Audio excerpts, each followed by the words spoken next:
Hello friends, welcome back to another video tutorial and in this video we are going to discuss about embryology of angiosperm. जी हाँ, हम बात करने वाले हैं एंजियोस्पर्म पादप जगत के अंदर एम्ब्रियोलॉजी से रिलेटेड जितनी भी स्टडी होगी हम उन सब को इस वीडियो सीरीज के अंदर कंप्लीट करने वाले हैं।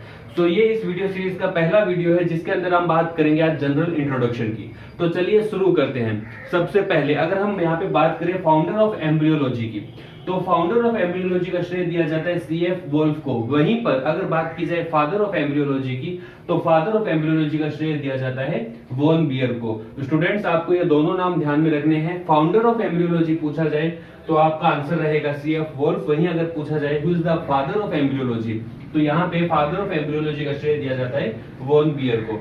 एक शब्द और बता देता हूँ यहाँ पे, अगर आपसे क्वेश्चन पूछ लिया जाएगा who is the father of Indian plant embryology, तो जो इंडियन प्लांट एम्ब्रियोलॉजी के फादर है उनका नाम है प्रोफेसर पी माहेश्वरी।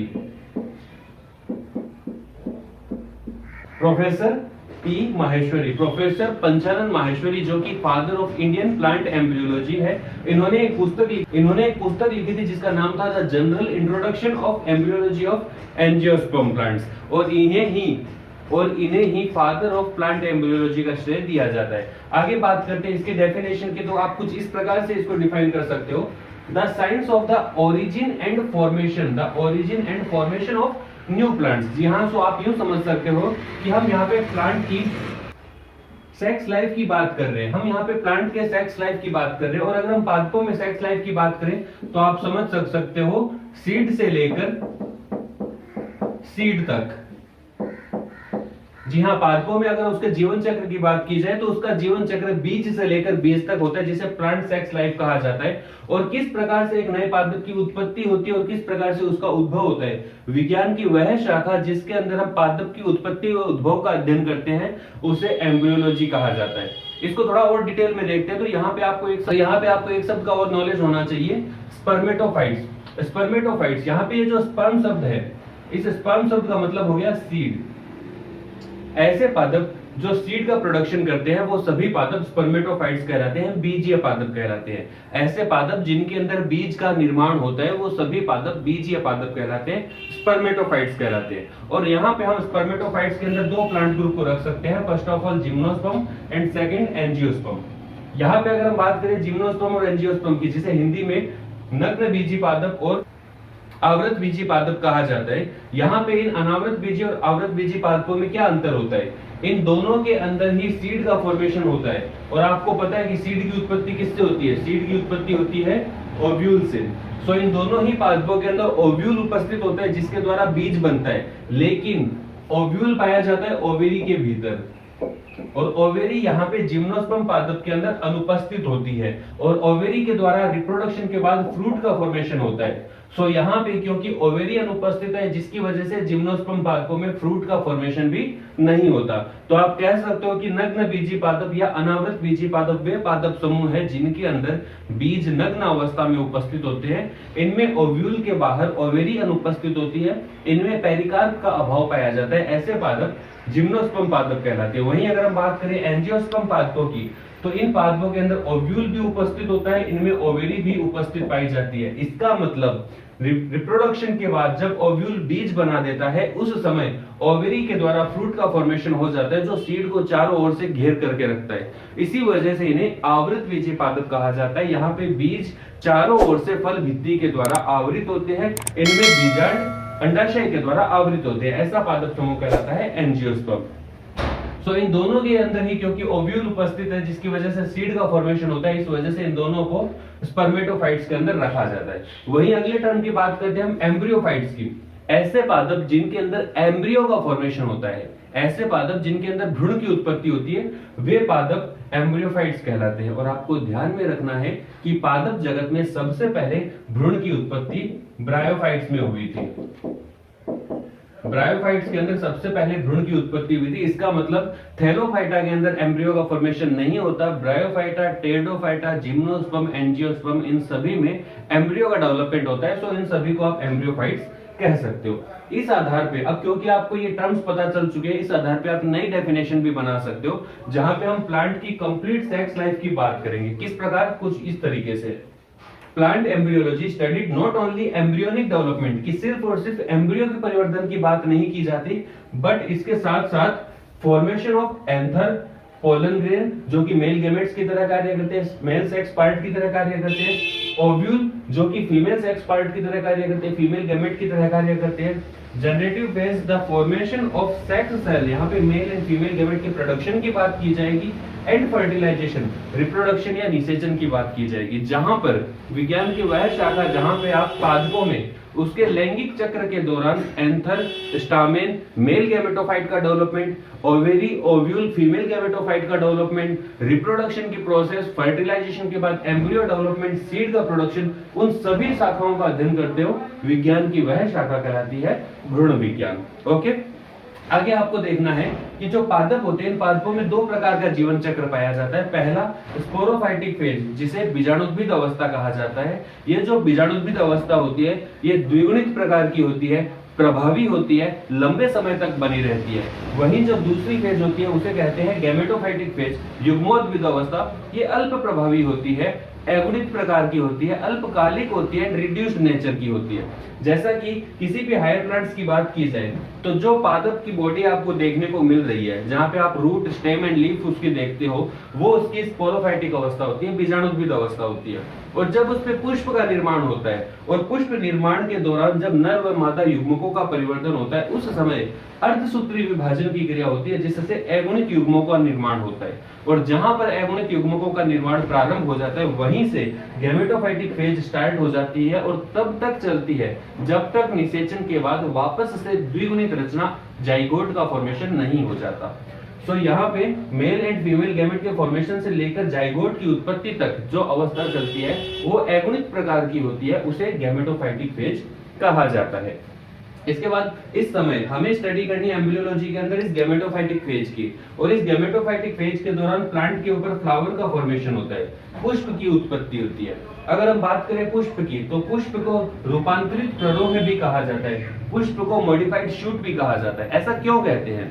क्योंकि जो इसका पेडिकल पार्ट होता है, वो पेडिकल पार्ट एक तरीके से स्टेम को रिप्रेजेंट कर रहा है। वहीं अगर मैं बात करूं इसके calyx, Corolla, androecium and gynoecium की, तो ये जो पार्ट होता है ये एक तरीके से लीफ को रिप्रेजेंट कर रही है। इस वजह से एक फ्लावर को मॉडिफाइड शूट भी कहा जाता है।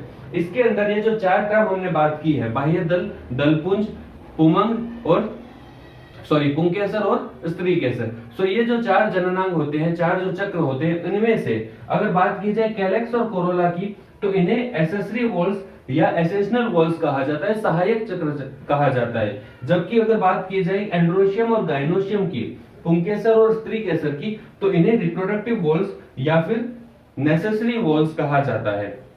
क्योंकि अगर बात करें हम जनन की क्रिया की, तो जनन के दौरान नर युग्मकों का परिवर्तन एंड्रोशियम में होता है, वहीं मादा युग्मकों का परिवर्तन गाइनोशियम में होता है। इस वजह से इसे जनन भ्रमिया कहा जाता है। लेकिन रिप्रोडक्शन की क्रिया को कंप्लीट करने के लिए, क्योंकि पॉलिनेशन एक बहुत महत्वपूर्ण रोल निभाता है, वहां पर पॉलिनेशन के लिए कहीं ना कहीं कैलेक्स और कोरोला अपनी आकार, बनावट, सुंदरता और रंग की वजह से पॉलिनेशन में हेल्प करती है। इस वजह से इसे सहायक भ्रमिया कहा जाता है। आगे देखते हैं, अगर हम कुछ बात करें इसमें brief history of plant embryology की, कि हिस्ट्री से रिलेटेड अगर हम कुछ बात करें तो कुछ वर्ड्स आपको ध्यान में रखने हैं, कुछ साइंटिस्ट रहे उनके नाम आपको ध्यान में रखने हैं, जिसमें सबसे पहले हम बात करते हैं एन ग्रू की। एन ग्रू, इन्होंने पुंकेसर में नर जननांग के रूप में भूमिका के बारे में बताया था। इससे पहले नर जननांग और नर युग्मकों की उत्पत्ति व इसके बारे में ज्यादा नॉलेज नहीं था। जैसा कि यहाँ पे देखने को मिल रहा है कि कॉल्यूटर ने परागण में कीटों के महत्व को बताया था। स्टार्टिंग की अगर हम बात की जाए, जब तक विज्ञान इतना एडवांस नहीं हुआ था, उस समय जो अरब के क्षेत्र थे, अरबवासी जो थे, वो खजूर की फसल को पैदा करने के लिए एक तरीके का त्योहार मनाते थे, जहां पे वो नर जननांग को, मादा जननांग को, means male part and female flower को एक दूसरे से अटैच करते थे और इसे एक धार्मिक उत्सव के रूप में मनाया जाता था। लेकिन उसके बाद में 1761 में कॉल्यूटर ने यह बताया था कि परागण के अंदर कीटों का काफी महत्वपूर्ण रोल होता है, और कॉल्यूटर को ही पोलन मॉर्फोलॉजी का जनक भी कहा जाता है। इसके बाद 1982 में एन ग्रू ने यह बताया था कि यहाँ पे मेल गैमेट का फॉर्मेशन होता है और उन मेल गैमेट की उत्पत्ति स्टामेन के अंदर होती है। मींस स्टामेन को as a male reproductive part के रूप में एन ग्रू ने बताया था, और इसकी वजह से कुछ किताबों में आपको एन ग्रू भी father of embryology, plant embryology, ये देखने को भी मिल सकता है। आगे हम बात करते हैं एमएससी की। एमएससी का भी काफी इंपॉर्टेंट रोल है। इन्होंने फर्टिलाइजेशन के दौरान स्टिग्मा से लेकर मेल गेमेट्स के ओवेरी ओव्यूल तक पहुंचने के दौरान एक नली का निर्माण होता है जिसे पोलन ट्यूब कहा जाता है। इस पोलन ट्यूब की उत्पत्ति के बारे में एमएससी ने बताया था। और क्योंकि एंजियोस्पर्म पादप समूह के अंदर पोलन ट्यूब का फॉर्मेशन होता है, इस वजह से ये जो रिप्रोडक्शन की क्रिया होती है इसे नाल युग्मनी क्रिया भी कहा जाता है। इसे साइफेनोगेमस रिप्रोडक्शन भी कहा जाता है, क्योंकि यहाँ पे एक नली का साइफन का फॉर्मेशन होता है जिसे आप पोलन ट्यूब कहते हो। एंड इसके बारे में सबसे पहले एमएससी ने बताया था 1824। इसके बाद अगर हम बात करें स्ट्रासबर्गर की, जिसका काफी महत्वपूर्ण रोल रहा है प्लांट एम्ब्रियोलॉजी के अंदर। प्लांट एम्ब्रियोलॉजी के अंदर संयुग्मन की जो क्रिया होती है जिसे सिंगेमी कहा जाता है, एक तरीके से रिप्रोडक्शन की जो प्रोसेस होती है जहां पे मेल गेमेट फीमेल गेमेट के साथ फ्यूज होकर के जाइगोट की उत्पत्ति करता है, इसके बारे में सबसे पहले स्ट्रासबर्गर के द्वारा बताया गया था। लेकिन स्ट्रासबर्गर ये नहीं बता पाए कि जो पोलन ट्यूब के अंदर दो मेल गेमेट उपस्थित होते हैं उस दूसरे मेल गेमेट का क्या होता है। मींस एक मेल गेमेट फीमेल गेमेट के साथ फ्यूज होकर जाइगोट का निर्माण करता है जिसे रिप्रोडक्शन कहते हैं। इस क्रिया के बारे में स्ट्रासबर्गर ने बता दिया था, लेकिन दूसरे मेल गेमेट का क्या होता है इसके बारे में नहीं बता पाए थे।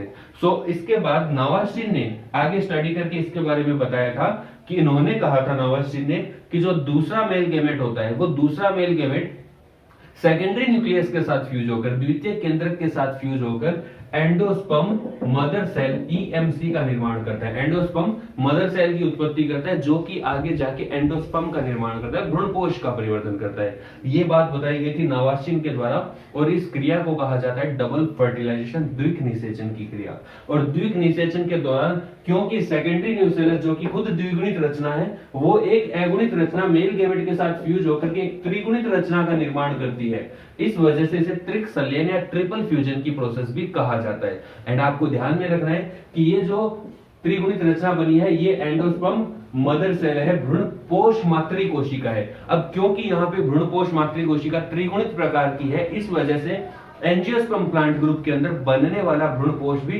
त्रिगुणित प्रकार का होता है। एंड ये इसका स्पेशल फीचर आपको ध्यान में रखना है कि डबल फर्टिलाइजेशन एंड त्रिगुणित एंडोस्पर्म का निर्माण केवल और केवल एंजियोस्पर्म पादपों में होता है। वहीं अगर आप बात करोगे जिम्नोस्पर्म पादपों की, तो जिम्नोस्पर्म पादपों में भ्रूणपोष की उत्पत्ति निषेचन से पहले ही हो जाती है, इस वजह से वो अगुणित प्रकार का होता है। लेकिन एंजियोस्पर्म पादपों में भ्रूणपोष की उत्पत्ति निषेचन होने के बाद होती है, क्योंकि निषेचन के दौरान मेल गेमेट आ चुका होता है, रिप्रोडक्शन कंफर्म हो चुका होता है, उस कंडीशन में एंडोस्पर्म का फॉर्मेशन होता है और ये एंडोस्पर्म त्रिगुणित प्रकार का बनता है। ओके फ्रेंड्स, आज के इस क्लास के अंदर हमने कुछ जनरल इंट्रोडक्शन की बातें की है। अगले लेक्चर के अंदर हम यहां से आगे की बात करेंगे, हम पढ़ने जाएंगे एंड्रोशियम के बारे में, मेल गेमेटोफाइट के डेवलपमेंट के बारे में।